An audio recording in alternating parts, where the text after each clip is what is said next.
Polsek Denpasar Selatan menyingkap tabir di balik pembunuhan juru parkir Komang Asmara di Taman Pancing Pemogan. Pelaku bernama Agus Sugianto yang ternyata sering mengajak korban untuk bermain judi online slot. Kapolresta Denpasar Kombes Pol Wisnu Prabowo bersama Kapolsek Denpasar Selatan Kompol Herson Juanda pun membeberkan kronologi lengkap peristiwa tragis ini. Dijelaskan korban yang merupakan jukir minimarket di Denpasar berkenalan dengan pelaku Agus Sugianto yang berjualan roti keliling pada Agustus tahun 2024. Sugianto kerap mengajak korban bermain slot dengan memanfaatkan kondisi asmara yang mengalami keterbelakangan. Bahkan sebagai modal top up ke akun judol tersebut. Pelaku sudah 2 kali menggadai motor milik korban. Sebelum kejadian Komang Asmara berkunjung ke mes yang ditinggali Sugianto di Kuta Badung.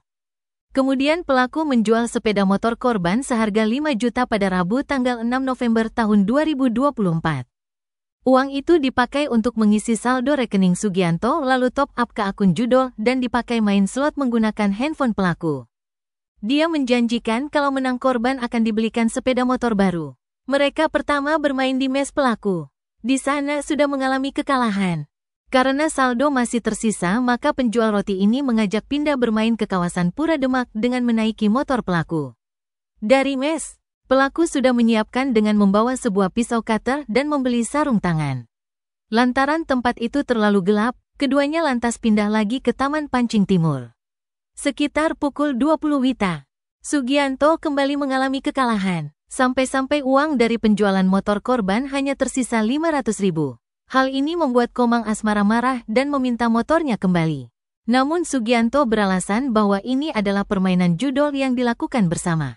Korban pun mengatakan bahwa dia tidak bisa bekerja kalau tidak ada motor dan meminta menggunakan motor pelaku.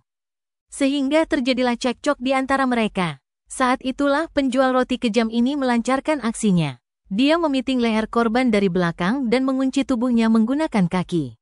Lalu pembunuh itu mengambil pisau cutter yang sudah disiapkan di tas dan digunakan untuk menggorok leher temannya tersebut. Alhasil Komang Asmara rebah di bantaran sungai dalam kondisi lemas dan bersimbah darah. Mirisnya, pelaku mengambil ponsel korban dan ditinggal pergi. Sebelum itu, dia membuang pisau cutter ke sungai Taman Pancing untuk menghilangkan bukti.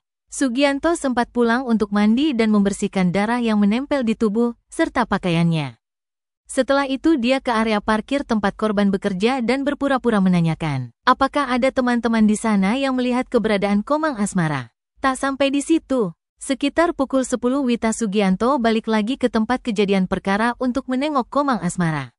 Tujuannya untuk memastikan apakah korban sudah tewas atau belum. Parahnya lagi, usai serangkaian tindakan sadis yang dilakukan, Sugianto menggadaikan handphone milik korban seharga 600.000 untuk kembali dipakai bermain slot di mesnya. Tim gabungan Polda Bali, Polresta Denpasar, dan Polsek Denpasar Selatan pun melakukan penyelidikan. Sampai akhirnya berhasil menangkap Sugianto di mesnya pada Jumat tanggal 8 November pukul 2 WITA.